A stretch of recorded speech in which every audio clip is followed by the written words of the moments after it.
Captain Zektar clicked his mandibles nervously as he reviewed the contract details on his holodisplay.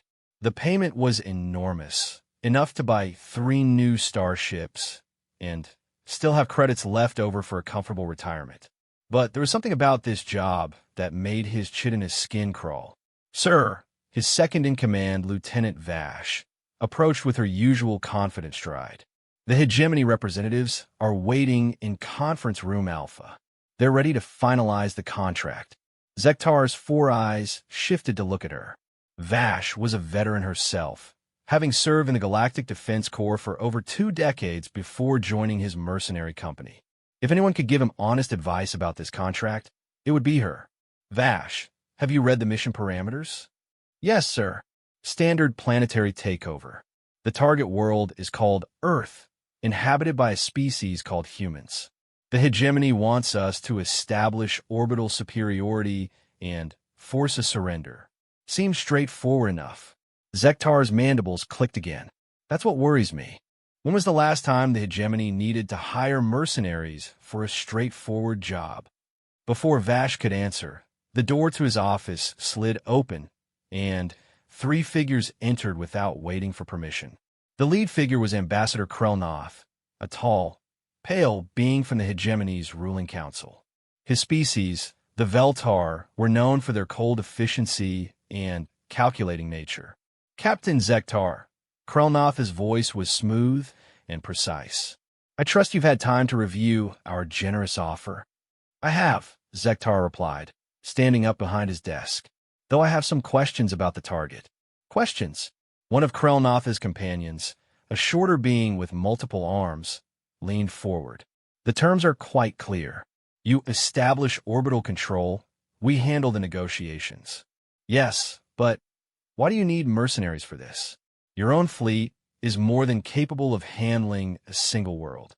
There was a brief pause, and Zektar noticed the 3 hegemony representatives exchange glances.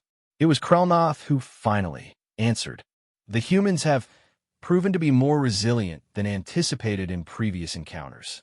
We believe an outside force might be more effective." "Previous encounters?" Vash stepped forward. "This isn't a first contact situation." "No," Krelnoth admitted reluctantly. "There have been several diplomatic incidents." Zektar felt his unease growing. "What kind of incidents?" "Nothing that concerns you, Captain. Your job is simple. Establish orbital superiority and await further orders. The payment is substantial, and the risk is minimal."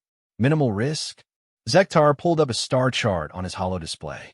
"Earth isn't an isolated system, far from any major trade routes or military installations. What could possibly require such a large payment for minimal risk?" The 3rd hegemony representative, a being that looked like a cross between a lizard and a bird, spoke for the first time. "Captain, are you accepting the contract or not? We have other mercenary companies willing to take on this job." Something about the way he said it made Zektar's stomach turn. "What other companies?" "The Crimson Fleet, for one," Krelnoth replied with what might have been a smile on his alien features. Zektar's blood ran cold. The Crimson Fleet was notorious for taking contracts that other mercenaries wouldn't touch. They were effective, but they had no moral limits whatsoever. "We'll need time to prepare," Zektar said finally. 3 days. Acceptable. "But, Captain," Krelnoth leaned forward, "we expect complete success. The humans must be brought under hegemony control."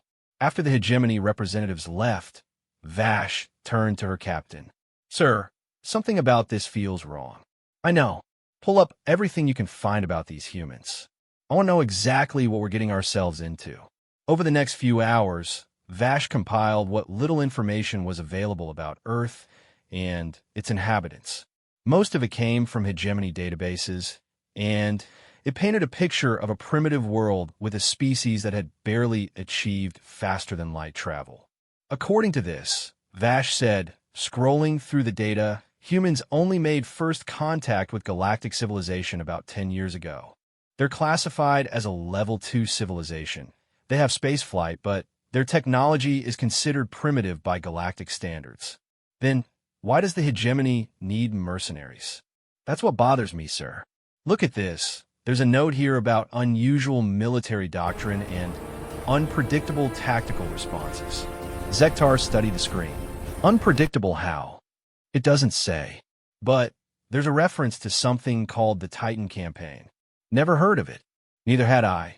So I did some digging. It's not in the official records, but I found some chatter on the mercenary networks. Apparently, about 2 years ago, the hegemony sent a small force to establish a mining operation on one of Earth's colony worlds, a place called Titan. And the entire force disappeared. 3 heavy cruisers and a support fleet, gone without a trace. Zektar felt his mandibles click involuntarily. Equipment failure? That's what the official report claimed. But, according to the chatter, survivors were eventually recovered. They were found drifting in escape pods, catatonic. The few who could speak kept repeating the same thing over and over, which was, "The humans don't fight like anything we've ever seen." Before Zektar could respond, his communication system chimed. An incoming message from an unknown sender, routed through several encrypted relays. Curious, he opened it. The face that appeared on his screen was unlike anything in the galactic databases. Pale skin, strange blue eyes, and a mouth that was somehow both threatening and amused. The being spoke in accented galactic standard. "Captain Zektar of the mercenary vessel, Iron Claw. My name is Colonel Sarah Chun, Earth Defense Force. I believe you've recently accepted a contract to attack my world." Zektar's hand moved instinctively toward his weapon, though he knew it was useless against a holographic transmission. "How did you get this frequency? We have our ways. But that's not important right now. What's important is that I'm offering you a chance to walk away." "Are you threatening me?" The human's expression didn't change, but something about her eyes made Zektar's skin crawl. "I'm giving you information, Captain. Information that might save your life and the lives of your crew." "What kind of information?" "The hegemony hasn't told you the truth about what happened at Titan, have they?" Zektar glanced at Vash, who was frantically trying to trace the transmission. "What do you know about Titan?" "I was there, Captain. I was one of the defenders." The human leaned forward slightly. "Would you like to know what really happened?" "I am listening." The hegemony fleet approached Titan, expecting to find a small mining colony with minimal defenses. What they found instead was a world populated by retired soldiers from Earth's various military conflicts. People who had seen the worst humanity could throw at each other and live to tell about it. So, when your people demanded surrender, the colonists laughed. You see, Captain, these weren't farmers or miners playing at being soldiers. They were veterans of wars you can't even imagine. Men and women who had fought in the jungles of Southeast Asia, the deserts of the Middle East, the frozen wasteland of Antarctica during the resource wars. Zektar felt a chill run down his spine. What happened to the fleet? They learned something that day, Captain. Something that the hegemony has been trying to suppress ever since. The human smile was cold and sharp. They learned that humans don't surrender. Ever. And they learned that there's a very good reason why the galaxy's professional soldiers refuse contracts against human veterans. Which is because we don't just fight to win, Captain. We fight to survive. And there's no creature in the galaxy more dangerous than a human who's been backed into a corner. The transmission cut off, leaving Zektar staring at a blank screen. The silence in his office was deafening. "Sir," Vash said quietly, "I've been monitoring the mercenary networks while you were talking. There's chatter starting to spread about our contract." "What kind of chatter?" "Other captains are warning their colleagues to stay away from Earth. There's a message from Captain Torgash of the Steel Serpent. He's one of the most successful mercenary commanders in the galaxy. He says, and I quote, 'Any captain stupid enough to take a contract against human veterans deserves what happens to them.'" Zektar sank back into his chair. "Give me everything you can find about human military history. I want to know what we're really dealing with." "Already on it, sir." "But Captain, what I'm finding is disturbing." "Show me." Vash activated the holo display, and a series of images began to cycle through. Battle scenes, weapons, tactical diagrams, all from Earth's various conflicts. Humans have been at war with each other for their entire recorded history, she explained. Not just occasional conflicts, Captain. Constant, brutal warfare. They've developed tactics and strategies that no other species has ever needed to consider, such as asymmetric warfare, for one. Humans have perfected the art of fighting enemies with superior technology and numbers. They call it guerrilla warfare, and they've used it to defeat technologically superior forces countless times. The display showed images of human soldiers in various environments: jungles, deserts, mountains, urban areas. All of them looked remarkably calm for beings in the middle of warfare. There's more, sir. Human military doctrine is built around something they call acceptable losses.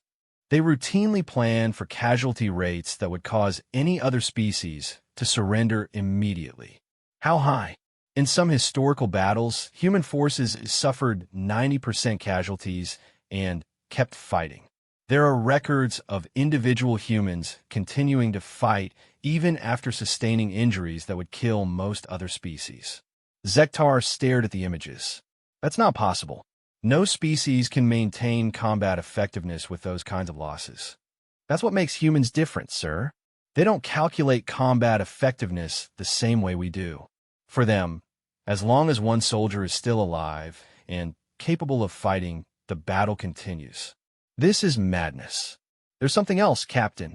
I've been analyzing the psychological profiles included in the hegemony data. Humans have something they call warrior culture. Even their civilian populations have extensive knowledge of military tactics and weapon systems. Meaning that every human on that planet is a potential combatant. There are no true civilians in human society. They're all either active military, veterans, or future soldiers. Zektar was quiet for a long moment, processing this information. Finally, he looked up at his lieutenant. Vash, in your professional opinion, what would happen if we proceeded with this contract? Honestly, sir, I think we'd be walking into a trap. The hegemony isn't hiring us because they need our firepower. They're hiring us because they want someone else to test human defenses. And if the humans are as dangerous as this data suggests, then we're being sent to die, sir. And the hegemony will use whatever information they gather from our failure to plan their next attack. Zektar stood up and walked to the viewport, staring out at the stars. His ship, the Iron Claw, was a good vessel with a loyal crew. Many of them had families waiting for their return. Sir, Vash said quietly, there's one more thing. I've been monitoring communications from Earth's system. They're not panicking or preparing to evacuate. They're singing. Singing. It's some kind of human military tradition. Something they do before battle. The translation software is having trouble with it, but from what I can make out, it's a song about humans who refuse to surrender even when facing impossible odds. Zektar turned away from the viewport. Cancel the contract. Sir, you heard me. Send a message to the hegemony. Tell them we're declining the job. What about the other mercenary companies? The Crimson Fleet? Zektar's mandibles clicked grimly. That's their problem. But I want you to send a message to every mercenary captain in our network. Warn them about this contract. What should I tell them? Tell them that some jobs aren't worth the money. And tell them that there's a reason why professional soldiers don't fight human veterans. Which is... Zektar looked back at the data, still cycling through his holo display. Images of humans in combat. Their strange calm expressions even in the face of overwhelming odds. Because humans don't just fight wars, Vash. They win them. And they're willing to pay any price to do it. As he spoke, another encrypted message came through. This time, it was from Captain Mordek of the Void Hunters, one of the most feared mercenary units in the galaxy. The message was short. Zektar, I hear you're considering the Earth contract. Don't. I've seen what humans can do. It's not worth it. Trust me. Mordek Zektar showed the message to Vash. Send our decline to the hegemony. And then set course for the neutral zone. I have a feeling we're going to want to be very far away when the shooting starts. Understood, sir. But, Captain, what if the hegemony doesn't take no for an answer? Then, they'll learn the same lesson every other species has learned when they tried to force humans into a corner. which is that humans have been fighting for survival for so long. It's become their natural state. And when a human decides that surrender isn't an option, Zektar paused, looking one more time at the images of human soldiers. Well, let's just say that's when things get interesting. 3 days later, Captain Rastar of the Crimson Fleet received the contract that Zektar had declined. Unlike Zektar, Rastar didn't spend time questioning the details. The payment was enormous, and the Crimson Fleet had a reputation to maintain. "Signal the fleet," he growled to his communications officer. "We jumped to Earth in 6 hours." The Crimson Fleet was unlike any other mercenary organization in the galaxy. Where others maintained some semblance of honor or moral limits, the Crimson Fleet operated on pure efficiency and ruthlessness. They had never failed to complete a contract, and their methods were legendary throughout the galaxy. Rastar commanded 12 heavy warships, each crewed by the most violent and effective soldiers money could hire. His flagship, the Blood Reaper, was a converted dreadnought with enough firepower to level a moon. If anyone could handle a primitive world like Earth, it would be him. As the fleet prepared for the jump to Earth's system, Rastar received an unexpected visitor. An elderly Veltar merchant named Kethmore had requested an audience, claiming he had information about the target world. "Speak quickly," Rastar said as the old alien shuffled into his office. "I have a war to fight." Kethmore's hands shook slightly as he activated a small hollow device. "Captain, I've traded in this sector for over 50 years. I've seen the rise and fall of a dozen civilizations. Your point. I was present during humanity's first contact with galactic civilization. I was part of the trade delegation that visited Earth." Rastar's interest was piqued despite himself. "And what the hegemony files don't tell you is what we found there. The humans weren't just emerging into space. They were fleeing their own world." "Fleeing from what?" "From themselves, Captain. We arrived just as they were ending something they called the Final Resource War. The entire planet had been at war for nearly a decade. Not a war between nations, but a global conflict where every resource was contested. Every population center was a battlefield." Rastar leaned back in his chair. "So, many species go through periods of global conflict. Not like this." Kethmore's voice dropped to a whisper. "Captain, when we arrived, we found a species that had turned warfare into an art form. They had developed weapons and tactics that we couldn't even comprehend. And the most disturbing part was that they weren't exhausted by years of war. They were energized by it." "Energized?" "The humans we met weren't broken survivors, Captain. They were veterans who had spent their entire adult lives in constant combat. And they looked at our advanced technology not with awe, but with the calculating eyes of soldiers figuring out how to steal it, reverse engineer it, and use it against us." Rastar dismissed the old merchant with a wave of his claw. "Your species has grown soft, old one. The Crimson Fleet doesn't fear primitive warriors." But as Kethmore left, he turned back one last time. "Captain, there's something else you should know. The humans have a saying, the best defense is a good offense. They don't wait for enemies to come to them." "What's that supposed to mean?" "It means they're not going to be sitting on their world waiting for you to arrive."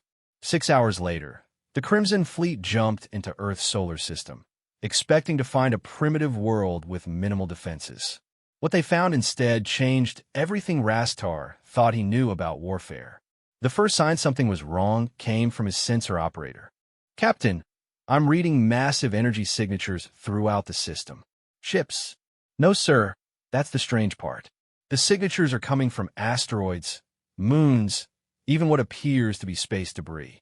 Before Rastar could respond, his communications officer reported incoming transmissions. "Captain, we're being hailed on multiple frequencies."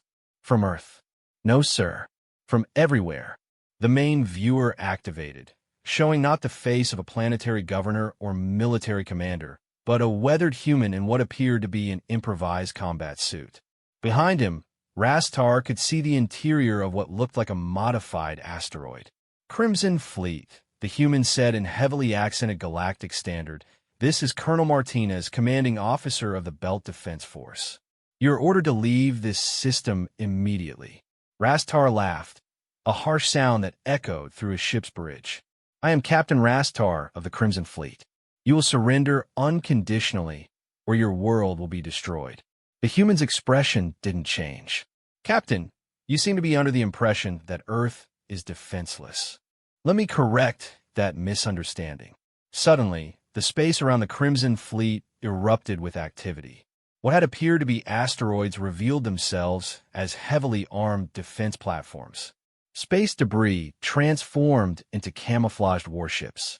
Even the moons of distant planets began broadcasting weapons lock warnings. Impossible, breathed Rastar's tactical officer. Sir, I'm reading over 300 combat platforms. They've turned the entire solar system into a fortress. Colonel Martinez continued speaking from the screen. Captain, what you're seeing is the result of 10 years of preparation. When humanity joined the galactic community, we learned something very important about our new neighbors, which was that you're all predators. Every single species we've encountered has a history of conquest and expansion, so we prepared accordingly. You're bluffing. No primitive species could construct such defenses. Primitive? Martinez smiled, and it wasn't a pleasant expression. Captain, humanity has been fighting wars for over 6,000 years. We've perfected every form of combat, from cave-to-cave fighting to orbital bombardment. What you're looking at isn't primitive. It's the evolution of warfare. Rastar turned to his weapons officer. Target their largest defense platform. Full spread of plasma torpedoes. Firing, sir. The torpedoes streaked toward their target, and for a moment, it looked like they would find their mark. Then, the space around the platform erupted with point defense fire unlike anything the Crimson Fleet had ever seen. Instead of energy weapons or conventional projectiles, the humans were using kinetic interceptors, small chunks of metal accelerated to incredible speeds. Sir, his tactical officer reported, their point defense is 100% effective. No torpedoes got through. How is that possible? They're using a completely different defensive philosophy, sir. Instead of energy shields or armor, they're destroying our weapons before they can reach the target. Colonel Martinez appeared on screen again. Impressed, Captain? That's just one of the things we learned during the resource wars. When you don't have enough resources for heavy armor or energy shields, you get very good at making sure incoming fire never reaches you. Rastar snarled. All ships, open fire. Full bombardment. The Crimson Fleet unleashed everything they had: plasma cannons, particle beams, fusion missiles, even experimental graviton torpedoes. The space around Earth's defenses lit up like a star going nova. And then the return fire began. It wasn't like anything in Rastar's experience. Instead of the measured, efficient energy weapons used by most galactic civilizations, the humans opened up with what could only be described as controlled chaos. Kinetic projectiles traveling at significant percentages of light speed, improvised nuclear devices, and weapons that seemed to violate several laws of physics. Sir, his damage control officer screamed over the noise of alarms. We're losing ships. The humans aren't targeting our weapons or engines. They're going straight for our life support. What? They're not trying to disable us, sir. They're trying to kill us. This was another fundamental difference between human and galactic military doctrine. Most species fought to achieve victory with minimal casualties, targeting weapons and propulsion systems to force surrender. Humans, it seemed, fought to eliminate threats entirely. Sir, his communications officer reported, I'm receiving transmissions from the asteroid belt. It's Colonel Martinez again. Put him through. Martinez appeared on screen, but this time he wasn't alone. Behind him stood dozens of other humans, all wearing the same improvised combat gear. All of them were older, with the kind of scars and bearing that spoke of extensive combat experience. Captain Rastar, Martinez said, I'd like you to meet some of my colleagues. Staff Sergeant Johnson here served in the Amazon basin during the Bio-Wars. Major Petrov fought in the siege of New Moscow. Commander Williams survived the Battle of the Antarctic Ice Shelf. Each human nodded as they were introduced, and Rastar felt a chill run down his spine. These weren't regular soldiers. They were veterans of conflicts that had lasted years or even decades. What's your point? Rastar managed. My point, Captain, is that every human in this system is a veteran of the resource wars. We've all seen combat that lasted longer than most species' entire military careers. And we all learned the same lesson, which is that there's no such thing as impossible odds. There's only insufficient preparation. As if to emphasize his point, more weapon signatures began appearing on Rastar's sensors. It seemed like every piece of space debris in the system was revealing hidden armaments. Sir, his tactical officer whispered, they've got weapons platforms hidden everywhere. On moons, in asteroid fields, even orbiting the outer planets. They've turned the entire solar system into a killing field. Colonel Martinez continued his explanation. You see, Captain, when humanity first encountered galactic civilization, we realized we had a problem. We were technologically inferior, outnumbered, and surrounded by species that had been spacefaring for millennia. So you surrendered? No, we adapted. Martinez gestured to something off-screen, and suddenly, new contacts began appearing on Rastar's sensors. Ships emerging from what had appeared to be empty space, their hulls covered in the same technology that had hidden the defense platforms. Stealth technology, Rastar breathed. Not stealth, Captain. Camouflage.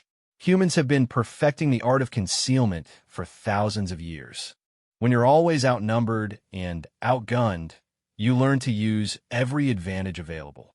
Sir, Rastar's sensor operator called out, I'm detecting new ships entering the system. They're coming from everywhere. It's like they were waiting just outside our sensor range. The tactical display showed the true scope of the human defenses. What had appeared to be a lightly defended system was actually a carefully orchestrated trap. The humans hadn't been caught off guard by the Crimson Fleet's arrival. They had been waiting for it. How many ships? Rastar demanded. I can't get an accurate count, sir. They keep appearing and disappearing. Our sensors can't get a lock on their true positions.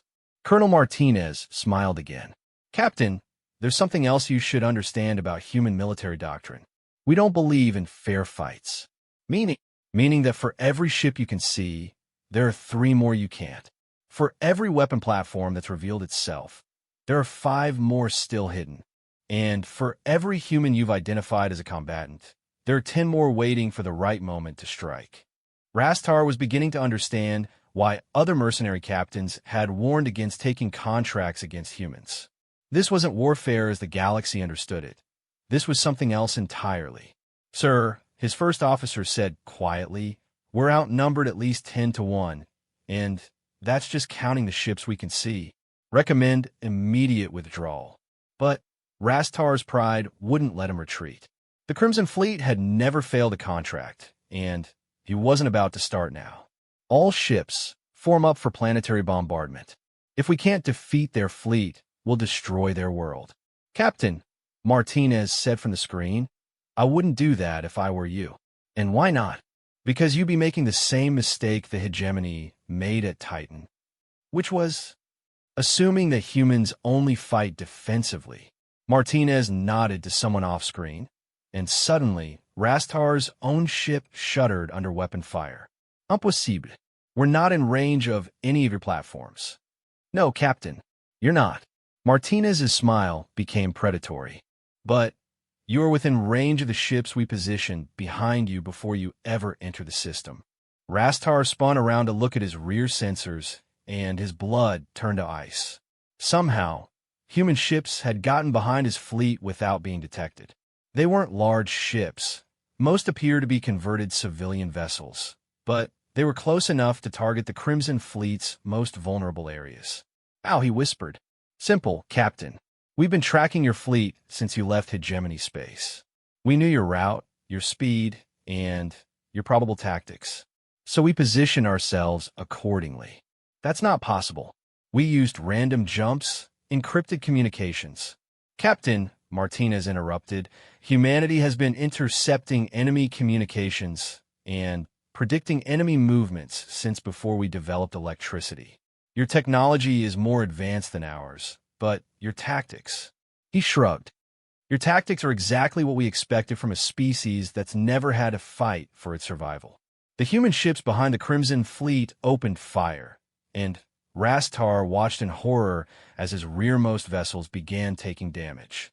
But it wasn't random fire. The humans were targeting specific systems with surgical precision. "Sir," his engineering officer reported, "they're targeting our jump drives. They're trying to trap us here." And then Rastar understood. The humans weren't just defending their world. They were hunting his fleet. They had turned the entire solar system into a trap, and he had flown right into it. "All ships," he transmitted. "Emergency jump. Get us out of here." But as his ships began to power up their jump drives, new alarms began sounding throughout the fleet. "Sir," his tactical officer reported, his voice shaking, "the humans have deployed some kind of interdiction field. We can't jump out." Colonel Martinez appeared on screen one final time. "Captain Rastar, welcome to the solar system. I'm afraid your stay is going to be longer than you planned. What do you want?" "What we want, Captain, is very simple. We want every species in the galaxy to understand something very important about humanity, which is that we didn't survive 6,000 years of constant warfare by being nice. We survived by being very, very good at killing anything that threatens us."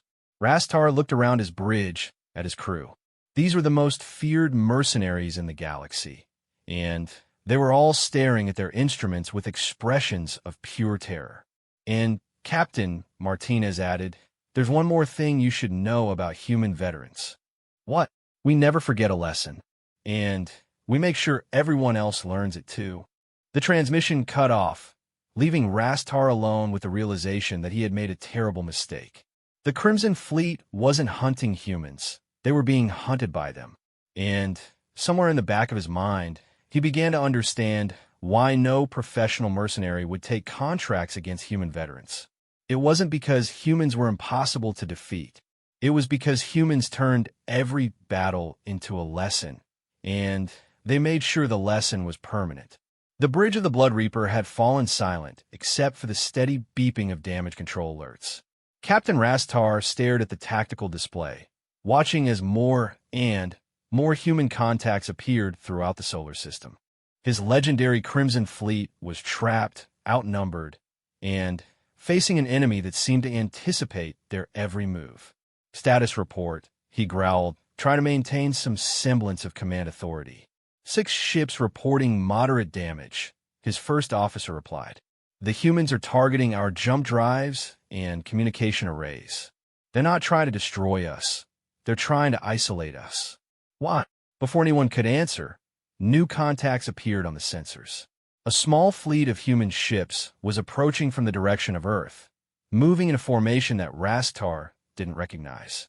These weren't the converted civilian vessels that had ambushed them earlier. These were purpose-built warships. "Sir," the communications officer announced, "incoming transmission from the lead human vessel." "Put it through." The face that appeared on the main screen belonged to a woman who looked to be in her 50s, with graying hair and eyes that held decades of combat experience. When she spoke, her voice carried an authority that made even Rastar's veteran crew pay attention. "Captain Rastar, I'm Admiral Sarah Chun, commanding officer of the Earth Defense Force. I believe you've already met my colleague, Colonel Martinez." Rastar's mandibles clicked nervously. "Admiral, I demand safe passage out of this system. The Crimson Fleet operates under galactic mercenary conventions." "Conventions?" Admiral Chen's expression didn't change, but something cold flickered in her eyes. "Captain, those conventions assume a level of civilized behavior. When you accepted a contract to attack civilian populations, you forfeited any claim to civilized treatment. The hegemony assured us this was a standard planetary conquest operation." "The hegemony," Admiral Chun said slowly, "has been testing human defenses for the past 5 years. Small raids, probing attacks, attempts to establish mining operations in our territory. Each time, we've sent them a message. Apparently, that message wasn't clear enough." "What message?" that humanity doesn't surrender, ever, and that we have very long memories for those who threaten us. Admiral Chun gestured to someone off-screen, and the tactical display on Rastar's bridge updated with new information. The human fleet wasn't just positioned defensively around Earth. They had ships stationed throughout the galaxy, watching and waiting. You see, Captain, the moment you accepted that contract, every human military unit in known space received your fleet's identification codes. We've been tracking you for weeks, planning for this exact scenario. Impossible. No species has that kind of coordination. You're thinking like a traditional military organization, Captain. Humanity doesn't operate that way.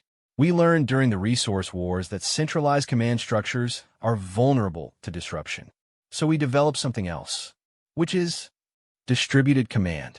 Every human military unit, from the smallest patrol ship to the largest dreadnought, operates with complete tactical independence while maintaining strategic coordination. Cut off one unit, and the rest adapt. Destroy our command structure, and every individual commander knows exactly what to do. Rastar felt a chill run down his spine. This wasn't just military doctrine.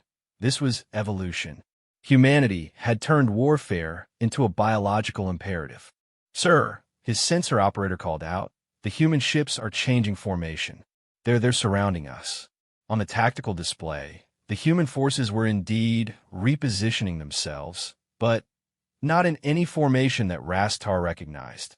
Instead of maintaining clear defensive lines or positioning for a concentrated attack, they were spreading out in what looked almost random. "Admiral," Rastar said, "what are your intentions?"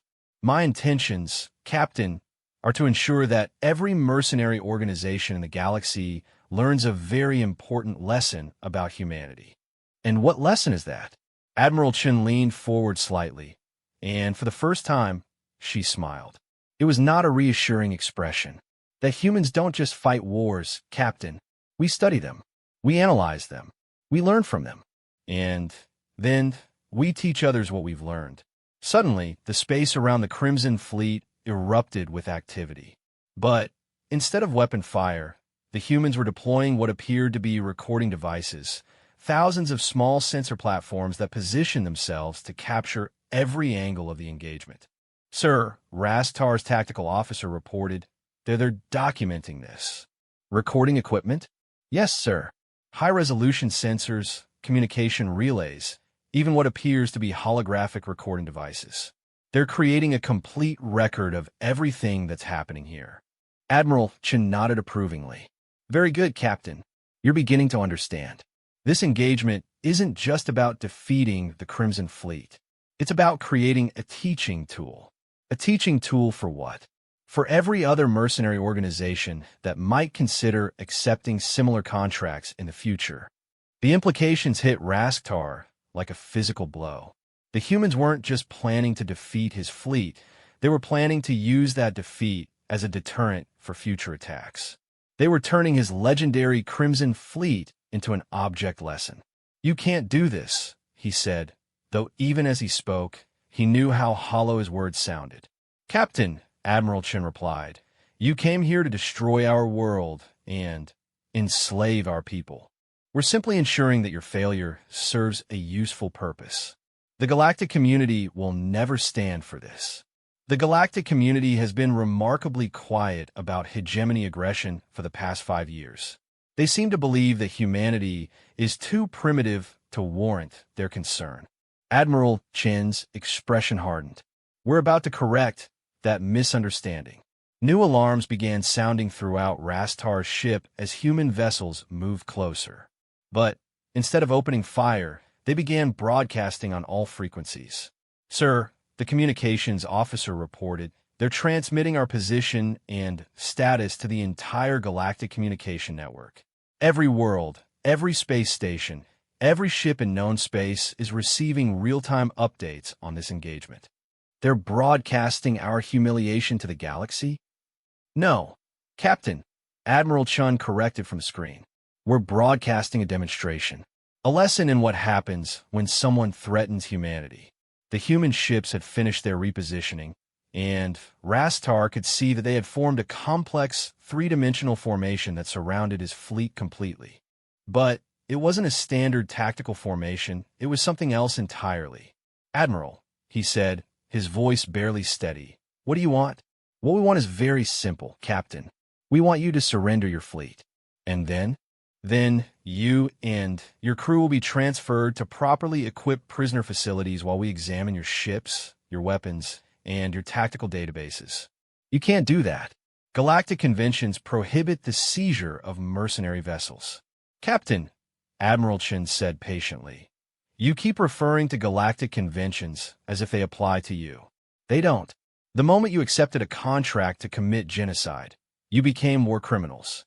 And humanity has a very specific policy regarding war criminals, which is, we make sure they never get the chance to repeat their crimes." Rastar looked around his bridge at his crew. These were hardened mercenaries who had fought in dozens of conflicts across the galaxy. They had never shown fear before. But now, faced with human tactics they couldn't understand and an enemy that seemed to anticipate their every move, he could see the terror in their eyes. "Sir," his first officer whispered, "what are your orders?" Before Rastar could answer, a new voice came over the communication system. This one was different from Admiral Chun or Colonel Martinez. Younger, with an accent that the translation software couldn't quite process. "Crimson Fleet, this is Lieutenant Commander Jackson, commanding the heavy cruiser Yorktown. I've been ordered to inform you that you have 30 seconds to respond to Admiral Chen's surrender demand. And if we refuse, then we demonstrate why professional soldiers don't fight human veterans." Rastar's tactical officer suddenly looked up from his console, his face pale. "Sir, I'm reading massive energy buildups from the human ships. They're charging weapons I don't recognize." "What kind of weapons?" "I don't know, sir. The energy signatures are unlike anything in our databases." Admiral Chen appeared on screen again. "Captain, those weapons are products of human military engineering. We developed them during the resource wars when we realized that conventional energy weapons were too resource-intensive for prolonged conflicts." "What do they do?" "They're kinetic weapons, Captain. Electromagnetically accelerated projectiles traveling at significant percentages of light speed. No energy shields can stop them, no armor can deflect them, and no point defense system can track them. That's impossible. Such weapons would require enormous amounts of energy. Only if you're trying to power shields and energy weapons at the same time. But humanity learned a long time ago that the best defense isn't a good shield. It's making sure your enemy can't shoot back." The countdown reached 10 seconds, and Rastar realized he was out of options. The Crimson Fleet was trapped, outnumbered, and facing weapons they couldn't defend against. "Admiral Chun," he said, his voice hollow, "the Crimson Fleet surrenders." "Wise decision, Captain." As Rastar gave the order for his fleet to power down their weapons, he noticed something that made his blood run cold. Throughout the engagement, not a single human had shown any sign of stress or uncertainty. They had moved with the calm precision of people who had done this exact thing many times before. "Admiral," he said, "how many other mercenary fleets have you captured like this?" "The Crimson Fleet is the first, Captain, but it won't be the last." "What do you mean?" "I mean that the hegemony isn't the only power in the galaxy that's been testing human resolve. There are others, pirates, slave traders, territorial expansionists. They all seem to think that humanity is an easy target. And they're all about to learn the same lesson you've learned today." As human boarding parties began moving toward the Crimson Fleet vessels, Rastar realized that he had witnessed something unprecedented in galactic history. Humanity hadn't just defeated his fleet. They had done it while broadcasting the entire engagement to every corner of known space. Every mercenary organization, every military commander, every political leader in the galaxy had just watched the legendary Crimson Fleet surrender without firing a shot. "Admiral," Rastar said as human soldiers began boarding his ship, "what happens now?" "Now, Captain, you become part of the lesson." "What lesson?" Admiral Chen's expression was calm, almost gentle. "But Her eyes held the same cold determination that Rastar had seen in every human he'd encountered. The lesson that humanity has been trying to teach the galaxy for the past 5 years. We didn't come into space to conquer anyone. We didn't come to build an empire or expand our territory. Then why? We came to space for the same reason humans have always done anything, Captain. To survive. But we've learned something important since joining the galactic community, which is that survival isn't just about defending yourself. It's about making sure that everyone else understands the cost of threatening you. As Rastar was escorted from his bridge, he caught a glimpse of the tactical display one last time. Throughout the solar system, human ships were emerging from hiding places he never would have suspected. Asteroid fields, planetary rings, the shadows of moons. Everywhere he looked, there were human vessels revealing themselves. "Admiral," he said as they reached the corridor, "how many ships do you have?" "Enough, Captain." "That's not an answer." Admiral Chun stopped walking and turned to face him. "Captain, you're asking the wrong question. What should I be asking?" "You should be asking how many humans are willing to fight to protect their home." "How many?" "All of them, Captain. Every single one." As they continued down the corridor, Rastar began to understand why mercenary organizations throughout the galaxy refused contracts against human veterans. It wasn't because humans were impossible to defeat. It was because humans had turned their entire species into veterans. And veterans, as he was learning, never forgot a lesson. They just made sure everyone else learned it too.